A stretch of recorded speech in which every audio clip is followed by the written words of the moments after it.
কার নামে আছে আপনার? বাড়িটা কার নামে আছে? আপনার শাশুড়ি মা আছেন? আছেন?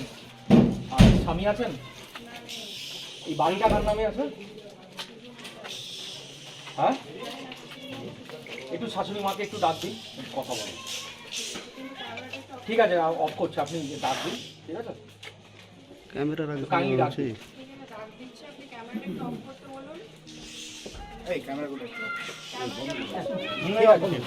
ঠিক আছে।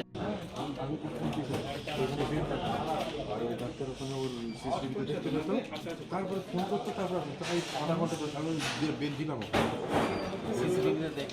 তারপরে এখন কখন দেখবে। হঠাৎ করে পুলিশ বলতে আজকে আসেনি, মোবাইলটা ঢুকেছে। পুলিশ আজকে আসেনি, এর আগে অনেক কবার এসেছিল। এসে কদিন ফটো তুলে নিয়ে গেছে বাড়ির, জায়গা টায়গা মাপেছে, আমাদেরকে কোনো কিছু বলেনি, জাস্ট করেছে, আমরা সিসিটিভির মধ্যে দিয়ে দেখেছি।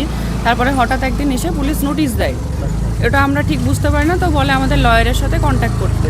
লয়ারের সাথে কন্ট্যাক্ট করার পর জানা যায় যে হ্যাঁ ট্যাক্স অনেক কিছু প্রবলেম উনি বলেন, তো সেটার জন্য আমরা লয়ারের সাথে কন্ট্যাক্টও করা হয়। তো আজকে তারপরে আবার কিছু কেসও লড়া হয় আমাদের হাইকোর্টে। তো লড়ার পরে এখন আবার কালকে পরশু দিন এসেছিলো, তো বললো যে বাড়িতে নাকি নোটিশ আসবে। তো ব্যাপারটা হচ্ছে আমার শ্বশুরমশাই বিজনেসম্যান, হাজব্যান্ডও আমার শ্বশুরমশাইয়ের বিজনেসই দেখে, আলাদা করে কিছু করেন না। আমি হচ্ছি নাজমা সুলতানা, হুমায়ুন কবিরের মেয়ে, যেটা এখন তৃণমূলের প্রাক্তন পার্টিতে ছিল এখন। তো হ্যাঁ, রানিং বিধায়ক, হ্যাঁ। তো জনতা উন্নয়ন পার্টির চেয়ারম্যান।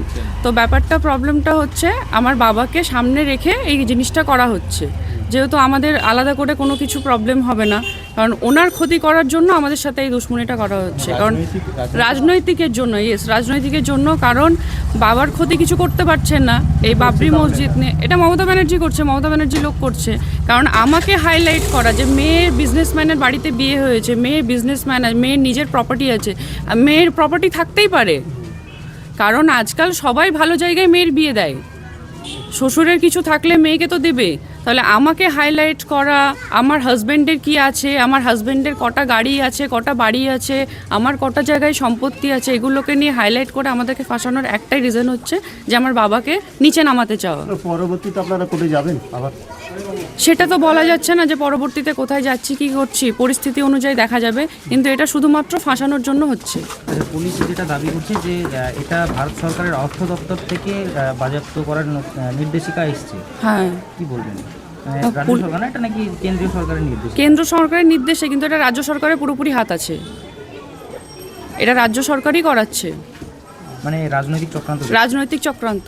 আপনার নাম? নাজমা সুলতানা। আপনার নামে নোটিশ এসেছিল? আমার নামে এসছে, আমার হাজব্যান্ডের নামে এসছে, ইভেন আমার 7 বছরের মেয়ের নামেও এসছে।